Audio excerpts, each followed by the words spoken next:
Cek cek 1 2 3. Oke, ya mantap. Oke, halo teman-teman semua.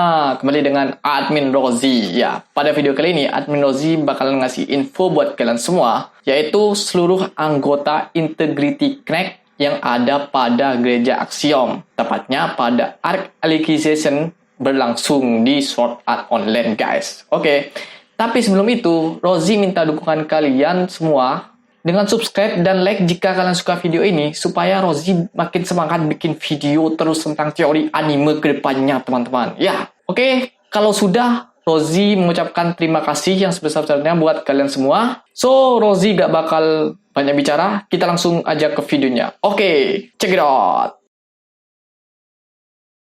Berkeley Synthesis One.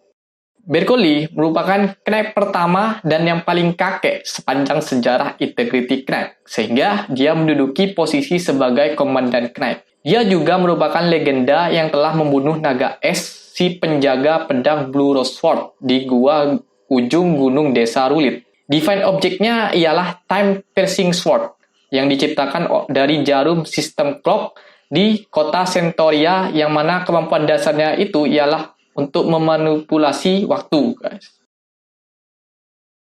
Fanatio Synthetis 2. Fanatio adalah wakil Connect yang mendampingi Berkeley Synthetis 1, menyembunyikan wajah cantiknya di balik topeng agar tak ada yang tahu kalau dia adalah Connect wanita, guys. Dan ternyata dia menyukai Berkeley serta dia nanti akan mengandung anak dari Berkeley. Divine objeknya ialah Heaving Piercing Sword, diciptakan dari 1000 cermin suci yang mampu menembakkan sinar cahaya dalam kondisi full armament control, guys.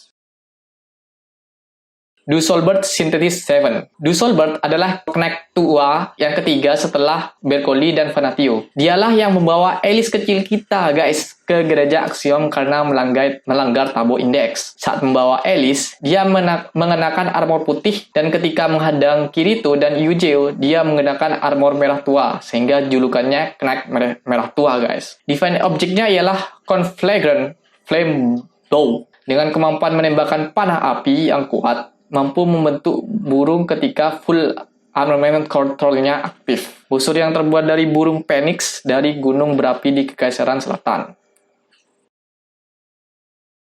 Zeta Synthetis 12. Zeta dijuluki si Connect pendiam, karena dia memang jarang bicara. Dia muncul ketika perang Underworld berlangsung antara Human Kingdom dan Dark Kingdom, guys. Divine objeknya ialah Black Lily Sword, yang terbuat dari bunga lili hitam yang ditemukan di medan perang saat Age of Blood and Iron di Dark Territory.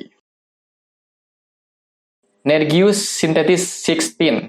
Ketika perang Underworld, dia memang tidak ikut ambil bagian, guys, karena sedang bertugas di wilayah Kekaisaran Selatan. Divine objeknya ialah tombak Storm Sword, diciptakan dari tanaman bawang daun Rico yang misterius di kota Centauria karena tidak pernah layu. Walaupun cuaca se-ekstrim apapun, bawang itu tidak bisa rusak, bahkan tidak bisa ditebang atau dicabut sekalipun menggunakan alat berat.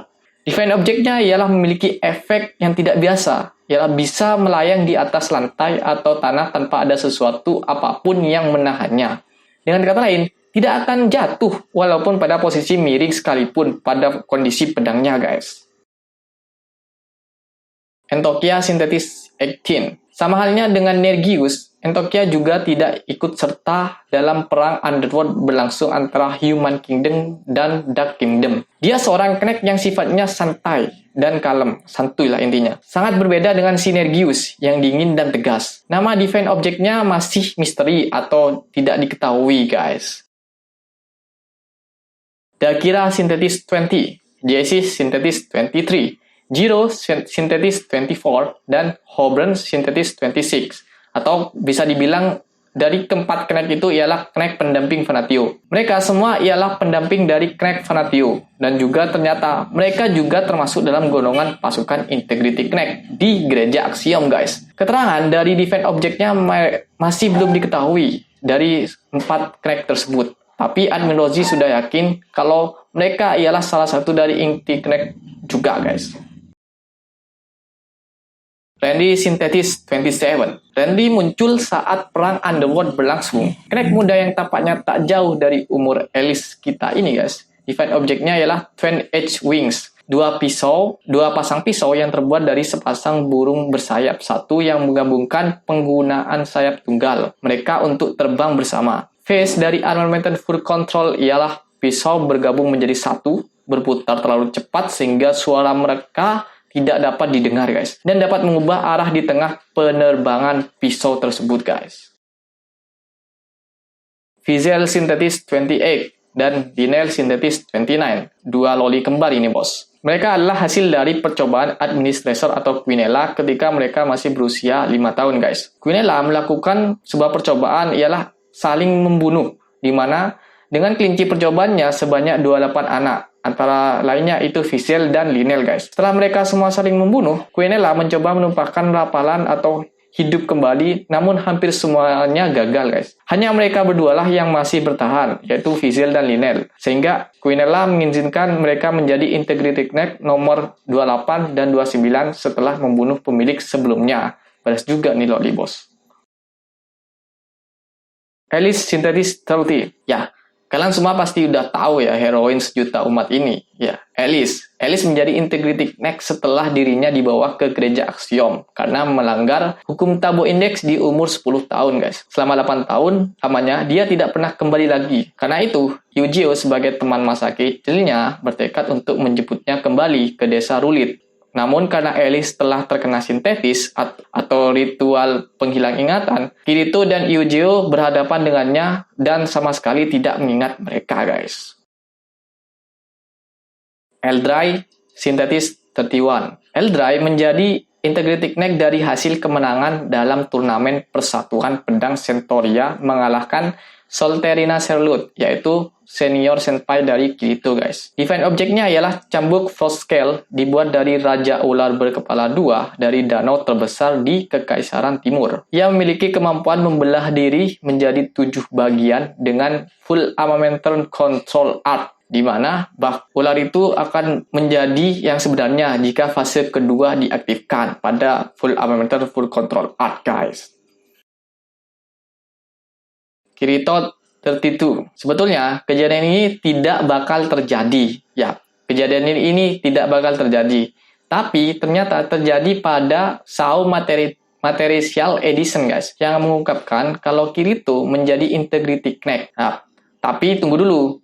Yaitu ceritanya beda. Ceritanya dimulai dia lulus dari akademi dengan best score guys, dan dilanjutkan memenangkan turnamen pedang di Kekaisaran bersama Eugeo. Define objek Kirito ialah pedang hitamnya itu yang bernama Night Sky yang berasal dari pohon iblis Gigas Cedar dari desa Rulit. Tapi Kirito menjadi Integrity Knack hanya sebagai magang aja guys, dan si Kirito belum disintetis oleh si Quinella, jadi ingatannya itu masih aman guys.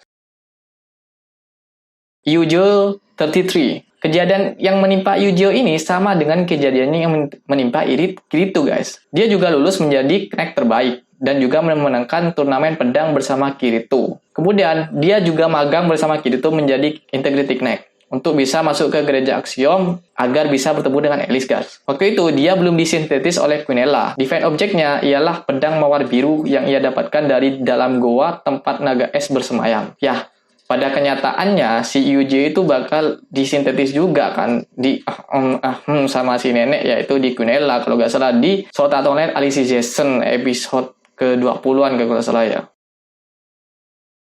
Oke teman-teman, mungkin cukup sekian yang bisa admin Rozi sampaikan mengenai seluruh Integrity Knack beserta define objeknya yang ada di Human Kingdom di anime Sword Art Online Alicization, tepatnya di Arc Alicization ya guys ya. BTW, kenapa di sini banyak yang nomornya Integrity Knack yang kosong? Ya, karena di seri anime dan lainnya emang segitu teman-teman. Kalau masih pada bingung, silakan langsung tanya ke yang buat LN-nya ya.